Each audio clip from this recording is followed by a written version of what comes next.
I'm Jeff Hunt. He's Bill Thorpe. It's Thursday. Day with a Y, we're probably arguing. At least at some point. All right, so I want to get clarity on what you guys are arguing here because I'm looking at the Colorado voter registration form. You fill it out. There's a box in Section 3 that says, I do not have a Colorado driver's license, ID card, or Social Security card. Okay, so they say that if you check that box, you need to go to govotecolorado.gov and submit an acceptable form of ID. One of those is a utility bill. Okay? So you have not provided the state with a driver's license. You haven't provided the state with a Social Security number.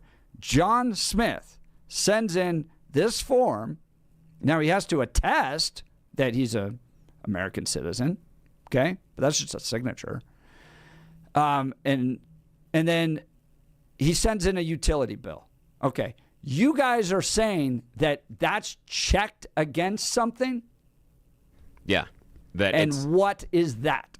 It's basic. Any time that you register to vote, you're checked against things like Social Security registration. I didn't give it to you. I know, but what you're saying is you're looking at the name.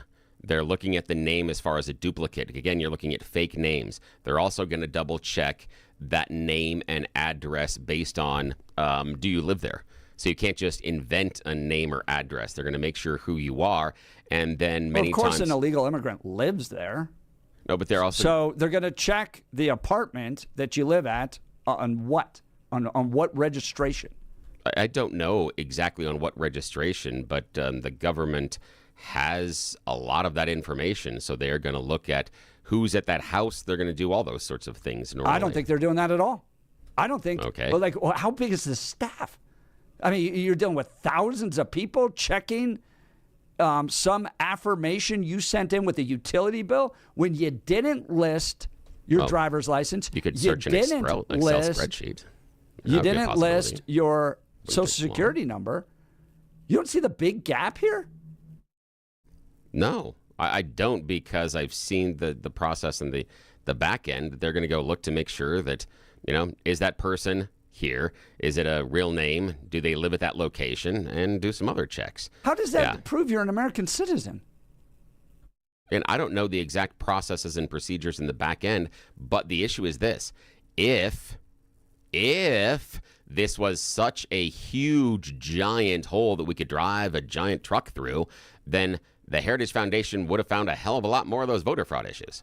That's it. All the time it looks for it. It's always back to that. Well, why not require this? Why not get rid of this little box that says I don't have a Colorado driver's license, ID card, or Social Security card that allows you to register to vote without any of that information? Just a utility bill. They tried something similar in Kansas, and 31,000 citizens were denied the ability to vote. That's the problem.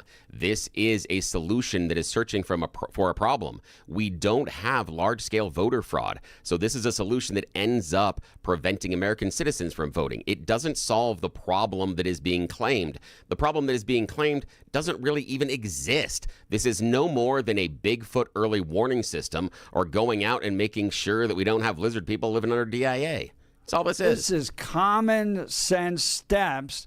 There's clearly a gap here. There's a gap that progressives want to keep open. We provide ID in every other aspect. You can't open a bank account. You can't get on an airplane. You can't buy alcohol without an ID. Yet for this reason, for whatever reason, when it comes to voting, this becomes a knee-jerk reaction against either something that's not really happening, okay, well then solve it, or it's duplicative, or they come up with every excuse. And I've just shown you can submit voter registration with just this form and a utility bill. That's a problem. And for the sake of this country, why not get some clarity on it? All right, we'll continue the phone calls and debates. Now is time for the news.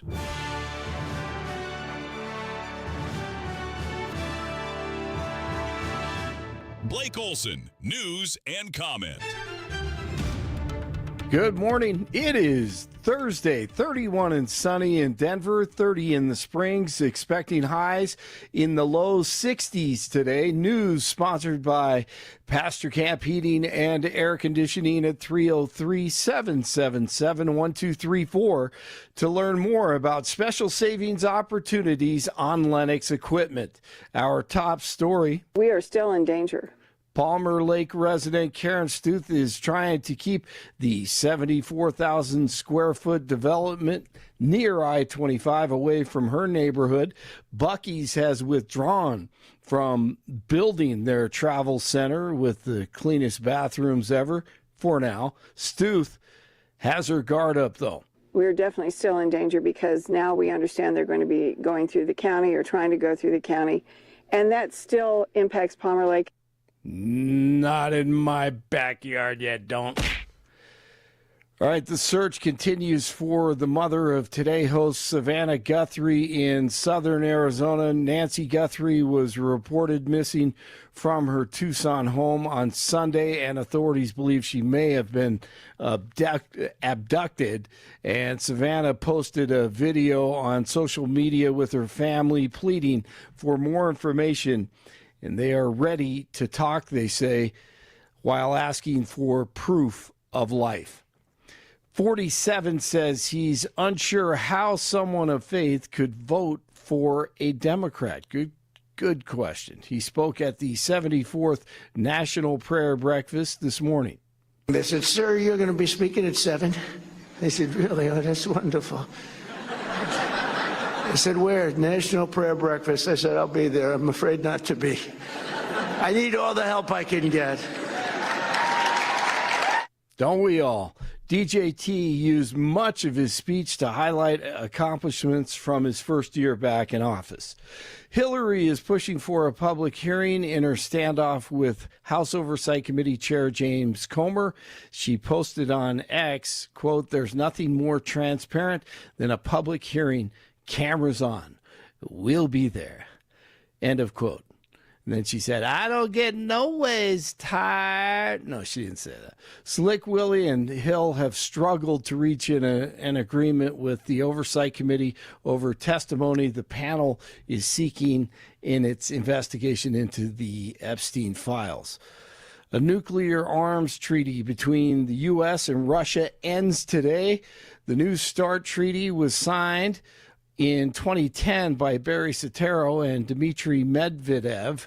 The 10-year treaty limited the deployment of nuclear weapons by the two countries and was extended for another 5 years when Slimy Joe took office.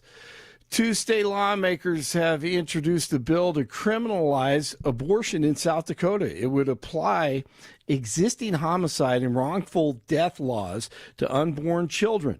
State Rep Tony Randolph and State Senator John Carley described the bill as an equal protection measure since it would treat unborn children the same as those who are already born. Candace Owens says Erica Kirk has lied to her or misrepresented 5 or 6 times on important events surrounding Charlie's case. Candace doesn't believe Erica was with her mom when Charlie was murdered like she said she was. Candace says she was with a friend named Tracy Martin, allegedly. And where the story is going and what else I know about that day, which leads me to believe that Erica Kirk was not with her mother on September 10th. I will state that. I do not believe that Erica Kirk was with Lori Fontrey on September 10th. Who is Tracy Martin? She's going to find out. Her timeline is filling up, and the investigation continues. Avalanche take a bite out of the Sharks 4-2 last night. They are 37-9 and 9. The Nuggets in the second of a back-to-back last night in Manhattan. Madison Square Garden against the Knicks. It goes to double OT, and the Knicks win at 134-127. Jokic was cold from way outside, but they still had a chance to win the game. Both the Patriots and Seahawks with important practices today on a Thursday before Sunday's Super Bowl 60. Remember, the Patriots going for an NFL record 7th Super Bowl title. 30 in the Springs, 31 in Denver. More of the Jeff and Bill Show coming up on News Talk 710 KNUS in Denver, and now on AM 1460 and FM 101.1, the answer in Colorado Springs, all along the Front Range. This is the Jeff and Bill Show. Blake Olson, News Talk 710 KNUS. Is it spring or February? Going to be hard to tell because through Monday, spring-like conditions will be found here along the Front Range as a massive high-pressure ridge will be over the Intermountain West through that period. This will lead to unseasonably warm, dry days and fair, cool nights with little or no significant threat of moisture whatsoever, likely through Monday. Temperatures in Denver and Colorado Springs will easily go through the upper 50s to as warm as the mid-60s, and nighttime temperatures that'll be mostly in the 30s. Changing weather, though, is on tap next week. The pattern is going to shift, finally. High pressure will dominate through Monday, while increasingly cloudy skies will start to develop in the region Tuesday, and by Wednesday through Friday of next week, temperatures statewide will trend colder. Mountain snow is going to be returning late Monday night, Tuesday into Wednesday, and maybe some Front Range snow chances around Wednesday of next week. Meteorologist Don Day in the 710 KNUS Weather Center.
The Hill reporting, Musk says SAVE Act requiring ID to vote must be done or democracy is dead. Is he right? I agree with him. Frank Evergreen, let's go to the phone lines. What do you think, Frank? Is Musk right?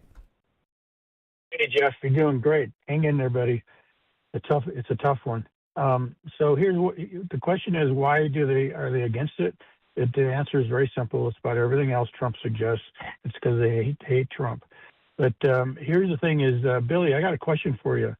With all your analysis of this situation and all the post-processing that's done and everything, let's assume you're right about that. Why wouldn't you just do that before the election? Go get your voter ID and then come and vote. You know, why wait till the day of the election? Plus, what happens then is your provincial ballots don't even count because the election, by the time they get those all counted, the election's over, it's all certified, and you may as well not even gone or voted. So why don't you just do it up front? Again, I agree with you, Frank, that it would make more sense if you were going to cast the ballot that day. That would make a heck of a lot more sense to plan beforehand. I can't say that everybody does plan beforehand. And I think that the process and procedure grew out of exactly that. Someone forgot to vote. Someone has moved. It depends on even birthday may happen. You could have a kid that, and again, you can do pre-birthday registration. But if you turn 17, go from 17 to 18 the day before, day of election, a couple of days before, you may not have a chance to get a driver's license or an ID. I'm not 110%, Frank, against the idea behind the SAVE Act. I just feel that it is already, there are processes and procedures that are in place. I haven't seen large-scale fraud, so I don't understand why we're adding another layer of rules. I don't care if it's large-scale or just two voters. Well, the thing for me is, why do you care? Why? Because the law is the law. Because, Frank, I have been speaking in Colorado about, I think, a lot of the building rules and regulations are too onerous and make things difficult. I don't understand why we should add another layer that seems unnecessary on the voter registration No, you're process. removing layers. And no, actually, You're removing layers. you're adding a layer based on the voter ID. And the problem is this: we have removing a layer. Frank, we have direct evidence of what happened in both Arizona and Kansas, and it didn't. We've already got the processes, Billy. And it didn't do, Frank, and it didn't do. Go through an extensive passport process. It didn't do what we say it did. It didn't stop it didn't find a whole bunch of fraudulent votes in Kansas. In fact, it prevented 31,000 citizens from voting. This is what happens when people like you and Ben talk. We get this paralysis by analysis stuff. It's crazy. Just get a voter ID, go vote, and go home. What the frick is the deal? How complicated is that? And by the way, just for the record, I think we need to go back to the way the founding fathers originally wanted it. Just men who were landowners could vote. The rest of you guys, forget it. Well, I appreciate the call, Frank. Remember, though, it wasn't even a direct vote back then. It was just the idea of you let the senators pick. So if you really want to go back to what the founding fathers did, we wouldn't vote at all. Our vote wouldn't count. It would be senators that would get to pick. That's kind of what they did early on. So be careful of that one. And I'm sorry that you think that I overanalyze it, but we have direct evidence of what happened when they tried it in Kansas, and it didn't accomplish what you said it did. Kansas Frank. Isn't the only place in requiring ID to vote right now. Photo government ID. No, but we had and this it seems idea to be working of a requirement just fine, there, doesn't it? I mean, so how many states require photo ID to vote? There are quite a number of them, but what I'm saying is that the process and procedures required inside of the SAVE Act were directly tested inside of Kansas, and it didn't weed out large-scale fraud because the large-scale fraud didn't exist, and it ended up being onerous and problematic for 31,000 Kansans that were denied their ability to vote. But again, that's the issue. It didn't solve the problem. The issue is it happened in one spot, whereas lots of states require government photo ID to vote, and they're not having problems. The issue is it didn't fix the problem. You're nitpicking in one particular area. No, it didn't fix the problem you claim it's exists. not going to work. It didn't fix the problem you claim exists. That's the issue. Strict photo ID exists in Wisconsin, Indiana, Ohio, Kansas, Arkansas, Mississippi, Tennessee, North Carolina, Georgia, and New Hampshire. Colorado is a place that ID is requested, but photo not required. And then you have some places where there's no document required to vote, like California, Nevada, Oregon, Minnesota. I think I'm reading this right. I have to look at these. This is little National Conference of State Legislators webpage. But regardless, to say there's other states that have very strict photo IDs that are doing just fine. I don't hear about problems with them. All right, where are we?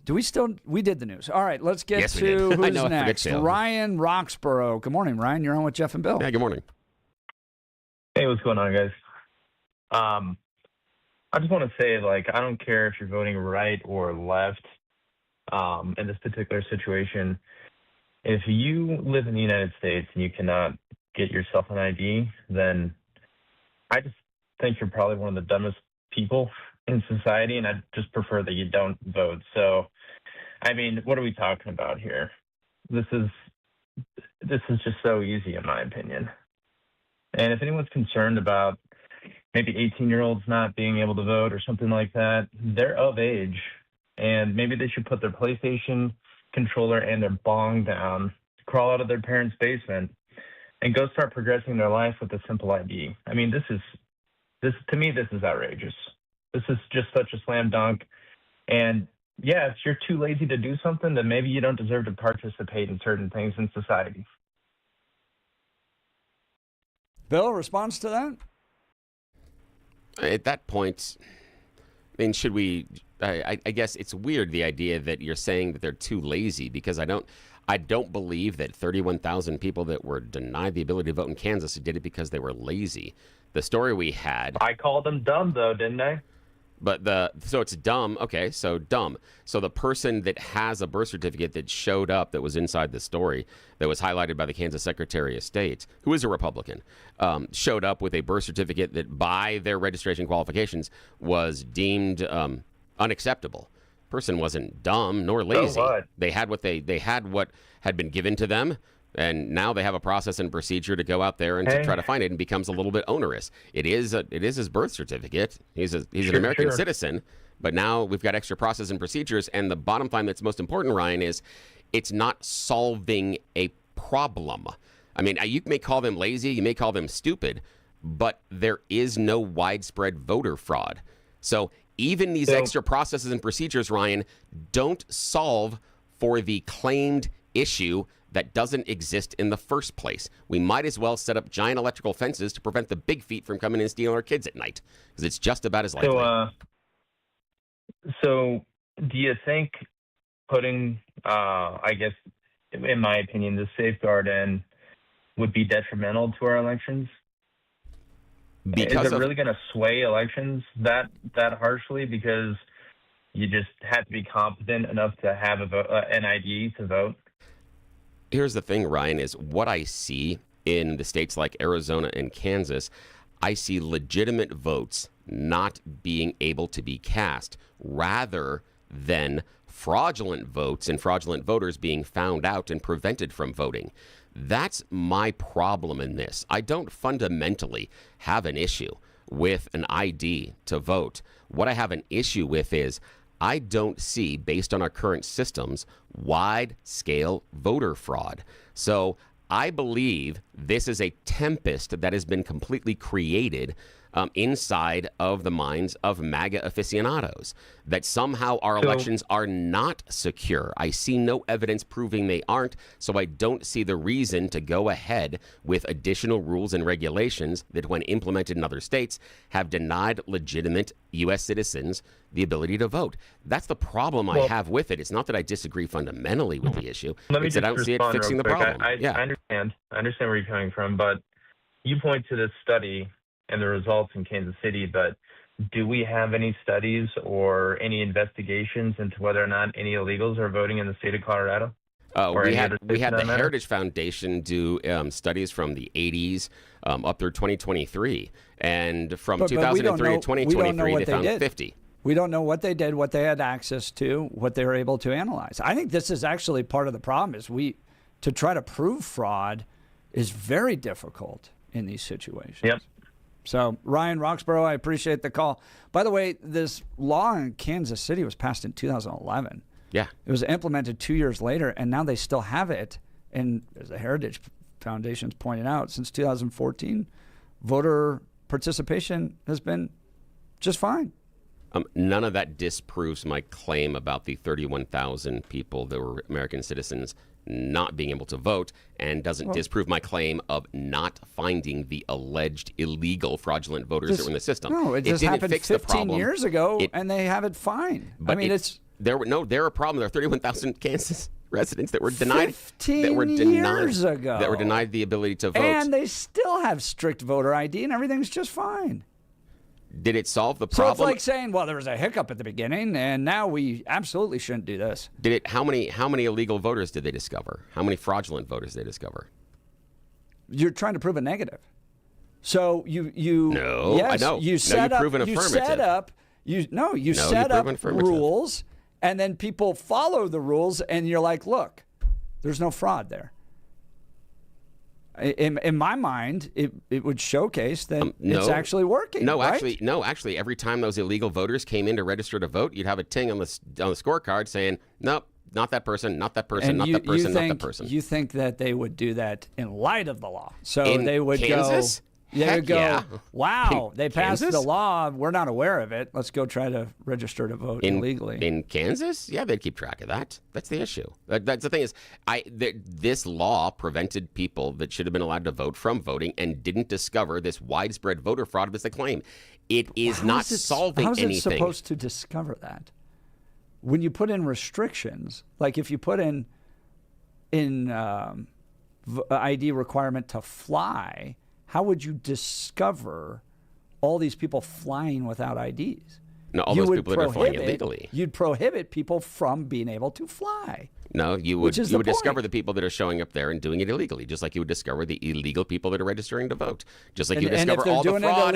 Just like you would discover all the fraud that would be inside the systems. All of that would have been there. All that would have been there. If they were doing it illegally, they would have been known earlier. So the idea of adding another rule doesn't dissuade that if they broke the law in the first place. So it's layers on top of layers. It's just adding more regulations. All of a sudden, MAGA wants more regulations. I think they want clarity. All right, let's talk Mountain High Appliance. Great time. President's Day coming up for additional savings of up to 70% at the Mountain High Appliance Clearance Center in Denver. Their clearance center offers a huge selection of ranges, refrigerators, washers, dryers, and more. Save on open box, scratch, dent, display models, and overstocked appliances. Enjoy exclusive local deals not available at big box stores. When it comes time for appliances, think Mountain High Appliance Clearance Center for the best prices and selection. 601 East 64th Avenue in Denver. 601 East 64th Avenue in Denver. All right, we will continue. You're listening to the Jeff and Bill Show, News Talk 710 KNUS in Denver. And now on AM 1460 and FM 101.1, The Answer in Colorado Springs. All on the Front Range, this is the Jeff and Bill Show.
News Talk 710 KNUS in Denver.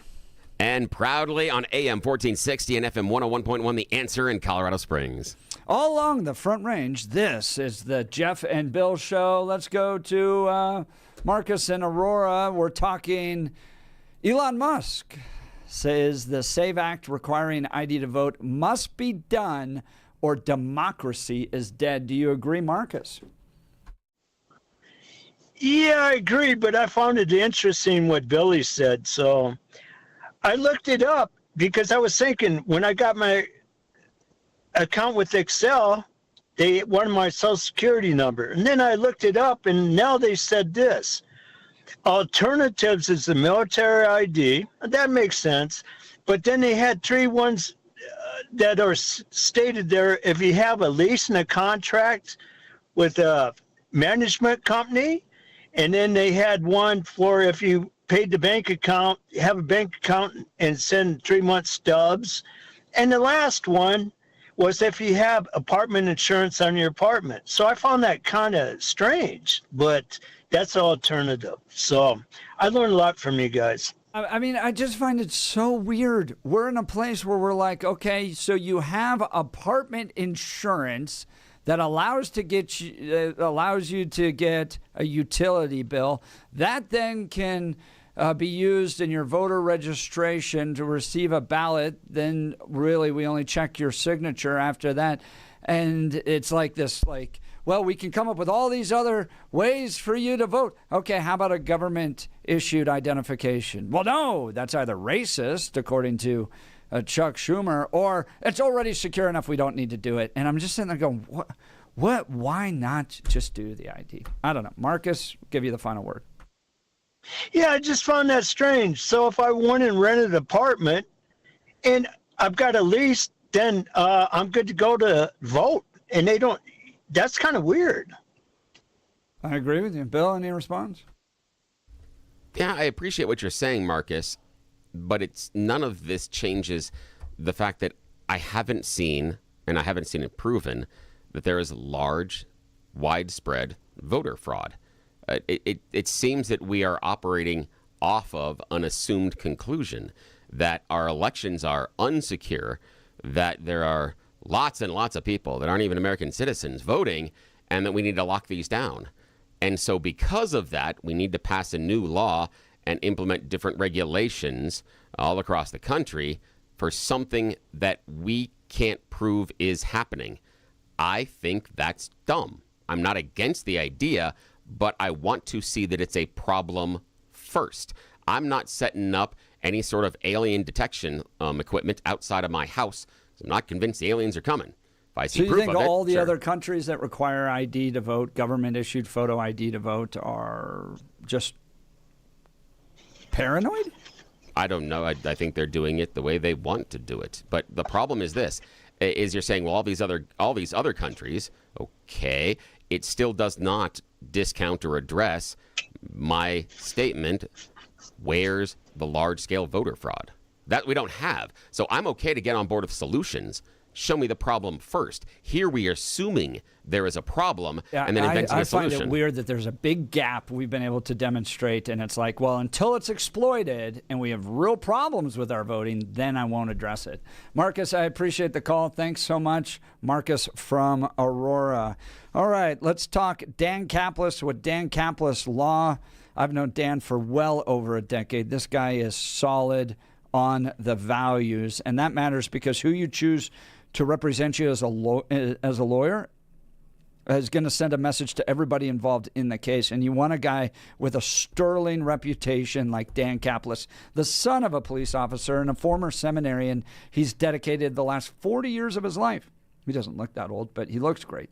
But 40 years helping people who've been hurt in serious motor vehicle crashes. Dan is believed to be the only lawyer in Colorado history to win 5 straight multi-million-dollar verdicts in Colorado crash cases. Dan is also believed to have won the largest truck crash verdict in Colorado history Dan Caplis Law, the official law firm partner of the Denver Nuggets and the Colorado Avalanche. Dan Caplis Law, a serious firm for serious cases. Dan accepts righteous injury cases on a percentage fee basis so that he can represent good people from all walks of life without regard to ability to pay. So if you need Dan's help, give him a call.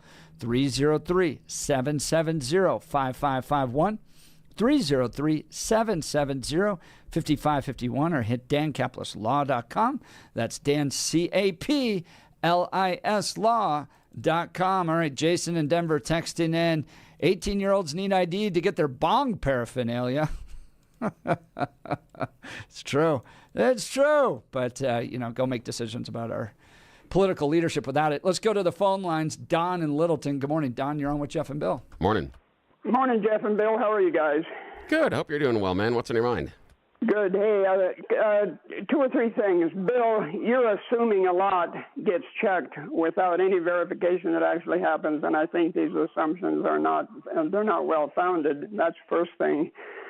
We all know that Colorado's run by the left, and the left have been proven to be willing to lie about all kinds of things. But, Jeff, I want to talk to you now. I want to say you are letting Bill buffalo you because you know a lot more than you're telling. And I checked this out. The widespread corruption of this whole situation in Colorado can be well understood by just looking at the requirements of naturalization. I checked it out before I called. To be naturalized, you have to be proven to be proficient in English. And if I hire some contractor to work on my house or whatever, routinely a number of people show up that cannot speak a lick of English. Yet we're supposed to believe, even though they pay utility bills and they have driver's licenses, we're supposed to believe that they're legal. That's ridiculous. There's no way you can believe they're legal. Don, there are two forms of ID for driver's licenses if a state allows people that are not citizens to have a driver's license. There are two forms of ID, and on the front of the ID for non-citizens, it says not valid to register to vote. So there are two different ones. So you're telling me that that the driver's license itself will say these people are illegals? It says not valid to register to vote. Yeah, it does. Yes. Yes, it's different. It is a different ID. And do you trust that the Department of Motor Vehicles is doing that accurately? Yes. I do. I do find it wild, guys, that we even do that. Like, that's crazy. Have you ever been to another country and just got a form of ID in that country? That's just, like, we've got to be the you can dumbest get a temporary driver's license in other countries. I know people that went driving. Temporary. Yeah. Temporary. I know, but that would be a form of ID that you can get from the government to do it. So you can get it. So it does exist. And understand what you're saying, Don, about the Democrats being such cheaters, but most of the clerks and recorders across Colorado are Republicans. So in order to enact this large-scale voter fraud, the Republicans would have to be in on it.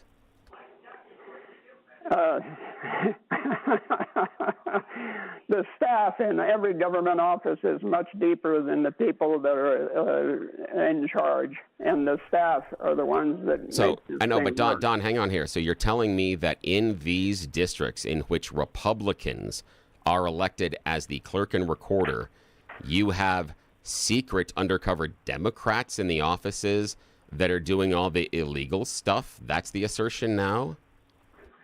I don't have any basis for saying that for verifying that. I'm just simply saying if we open our eyes at what's going on in Colorado, there is such dishonesty. It's gotten the whole state into a bind now where people are leaving this state in greater numbers than are arriving because people don't trust this state. Yeah, Don, I agree with you on that. Appreciate I disagree the call. with the dishonesty thing. I think they're leaving for a lot of other reasons. What is required to register to vote in California? Do you know? Nope, didn't check. So I've seen things that don't require any ID at all. If that's the case, here, let's go California, register to vote. You have to be a U.S. citizen and a resident of California, okay, 18 years old, not currently serving a prison term. Qualifications to I'm seeing things here that people are sending in from CNN that says no ID is required to vote. Do you think that's a problem? Again, I don't know all of the particulars inside of California. The idea of just having no ID, that you just show up and you just sign a piece of paper, that does seem very dumb. But I hesitate to say that's what California is doing, only because I don't have any knowledge saying yes or no. So I can't speak to either direction. If I had to point out a state in which we probably would have problems with voter registration, yeah, California would probably be number one. Number two that I would pick would be Oregon. Number three, I might go between Washington and Florida, would be the two that I would look at as well. And Florida, only because of the high concentration of the immigrant population. That's the only reason I would pull that one out. And the same thing goes for Washington as well. So that's where I would go. I don't think it's out of sorts to say that California might have a heck of a lot more risk for voter fraud, and I'm happy looking into it. Here's the Secretary of State in California. In most cases, a California voter is not required to show identification to a polling place worker before casting a ballot. However, if you're voting for the first time after registering to vote and did not provide your driver's license, California identification number, or last four digits of Social Security number on your registration form, you may be asked to show them you may be asked to show a form of identification when you go to the polls. In this case, be sure to bring identification with you to your polling place, or include a copy of your vote by mail ballot, a copy of a recent utility bill. Seems the sample ballot booklet you received from your county elections office, or another document to send to you by a government agency, are examples of acceptable forms of identification.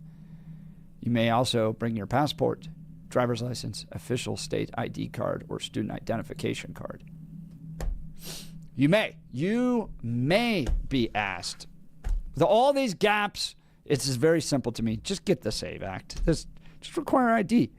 Otherwise, I'm going through insurance provided to your apartment complex. Got a question on that All one. right. If we do pass the SAVE Act, do then the claims of stolen elections and all this fraud go away? It's one aspect of it. No, but does it invalidate them? Because if this is to No, secure of the course elections, so we will pass the SAVE Act, but then we'll still complain about voter fraud. Well, okay, so long great. as So it's your meaningless. voting machines can connect to the internet, yeah, I'm going to be a little concerned about it. All right, let's talk Colorado Christian University. Faith, family, freedom. These values define the American tradition and are increasingly under attack. The Centennial Institute at Colorado Christian University is dedicated to remaining a committed voice for Christian conservative principles. Through their public events, publications, and student initiatives, they are committed to delivering world-class programming that empowers citizens of all ages to stand boldly for conservative values and engage with the pressing issues of the day with grace and truth. The need to promote principled conservatism and train the next generation of leaders is more important now than ever to speak with moral clarity and conviction. Join the Centennial Institute at Colorado Christian University in their work to recommit the culture to faith, family, freedom, and future. Learn more at centennial.ccu.edu. That's centennial.ccu.edu. All right, let's go to the phone lines. Nick in Denver. Good morning, Nick. You're on with Jeff and Bill. Morning. Thanks for taking my call. If you're going to have a real republic, or a democracy for that matter, you need secure elections, and you need all these safeguards put in so that you do have safeguards and a good and a honest election. And I just find it interesting that people on the left side of the aisle, they're always looking for a crack to weaken the law so that at a future date they can exploit that, and all of a sudden the elections aren't so secure. Got a question for you, Nick. How do we know that our elections are unsecure? Because it seems like you're operating off of that premise. I think you should operate on the premise that there's always a tendency for fraud, and you need to have a secure election, period. But, Nick, to be honest. I'm asking, how are you coming to the conclusion that we do not have secure elections? None of what you said is incorrect, but I want to know how you come to the conclusion that we do not have currently secure elections. Well, we don't know if you do or don't, and you can't, and unless you have strict standards, you don't know that. That's the problem. Hang on a sec, Nick. What do you mean we don't know if we do or we don't? How are you coming to the conclusion that we don't know if we do or we don't? We had several hundred audits after the 2020 election, and all of them came back and said exactly what the voting machines said. We've had numerous investigations, both locally and nationally. How are you coming to the conclusion that our elections are not secure? You said we don't know if they are or not. Well, if you don't put all the safeguards in place that should be in place, then you're not sure. Well, and Nick, it's like with speeding. Imagine we don't want speeding down a road. Well, how do we know that no one's speeding? You either have to put a camera there or you have to put law enforcement. You put things out there to check. Yeah, and we have checks, and everybody that is checked Nick, hasn't found any widespread voter fraud. Everybody that's checked. That's the thing, is you're operating, Nick, off a premise that the voting system isn't secure, and that if we implement all these things, that's the only way that it can be. We have no proof that it's not secure. Here's a text message that sends some proof. 8695. My husband's not a U.S. citizen, but is the holder of a permanent resident card. When renewing his driver's license recently, he was asked if he wanted to register to vote. So apparently non-citizens with driver licenses can get registered to vote. There's an example. All right, Nick, I appreciate the call. Thanks so much. We've got to continue here. How about a simple New Year's resolution, one that even I could achieve? Reverse the clock on hair loss with Advanced Hair's simple one-day FUE treatment. You'll feel more confident, more youthful when you witness your own natural hair growing into those places that have been balding or thinning for years. From Advanced Hair's breakthrough technology to their highly experienced team, there's no one I trust more in hair restoration. Their simple FUE treatment begins to regrow your own natural hair the very next day, and your new hair is backed by the Advanced Hair Guarantee. Simply put, Advanced Hair's exceptional standard of care makes your comfort and your results their top priority. Celebrate this new year with a fuller head of hair and get a free consultation, $250 off, and 250 free hair grafts. Call 720-459-HAIR. That's 720-459-HAIR. Discover what meeting your resolution could look like with the before and after pictures at advancedhair.com. AdvancedHair.com. All right, we will continue. Text messages continue to be hot. You're listening to the Jeff and Bill Show, News Talk 710 KNUS in Denver. And now on AM 1460 and FM 101.1, The Answer in Colorado Springs. All along the Front Range, this is the Jeff and Bill Show.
Text messages hot today as we debate the SAVE Act.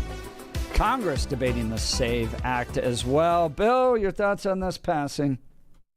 Oh, I don't know. We'll see if it passes. I think the Democrats, while they make dumb arguments on this one, I don't think they're attacking it the right way.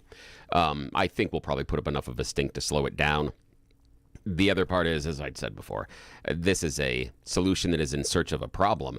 And as I believe our conversation outlined earlier, if this passes, it doesn't stop the assumptions of stolen elections. So it doesn't fix anything. Even if we implement this, we're still going to have the same people crying and screaming about stolen elections and fraud and everything else. So it's not going to fix anything, and there's not a problem to begin with. It's performative at best. I think we've shown there's plenty of states out there that have giant gaps in their voter registration requirements. It's very clear they want it that way. The federal government absolutely, for the sake of democracy, should require voter ID, government-run provided voter ID in order to secure these elections. I think it's hard to trust them without it. And the states that don't have this seem to be voting in a certain direction these days. So it makes you raise an eyebrow. Absolutely pass the SAVE Act. Now, Bill, do you know today is a special day? Is it? What? Yep, and what? as demonstrated on today's program, the spark is just as strong as it was the day we began the 2-year anniversary of the Jeff and Bill Show. Oh, crap. Is that today? That is today. Oh, my God. That's when they unleashed us on the world? Ooh, so that's the day it all started. There's people on text messages all over wondering what happened. Yeah, what the hell happened? Yeah, we made kind of a splash both in Denver, now we're doing it in Colorado Springs. We appreciate each and every one of you that are spending some time with us this morning for 2 years. We've been going at it like this. Jeff and I are friends. We're very friendly off the air, and we agree on so many things. Shared faith. We raise our families here. We are born and raised Coloradans. But as you notice, there's some policy and procedure and some politics things that we disagree on, but it keeps it lively. Jeff is that rock-ribbed conservative, and I'm so happy to share the air with him each and every day. And I know that I tick him off sometimes, and I am so sorry, and I apologize, but that's how I've been wired. Just ask my parents. I used to make them annoyed, and my kids, when I started doing the show with Jeff, were so happy that I had somebody else to debate. They were like, yay, Dad gets to do it with someone else rather than just us around the dinner table. So appreciate each and every one of you. I'm a long-term radio guy, and contrary to what one of the text messengers says, I get this all the time. You're just a Democrat. Never been a Democrat. I am an unaffiliated voter and have been for over 20 years. If I could burn the Democrat Party down today, I would.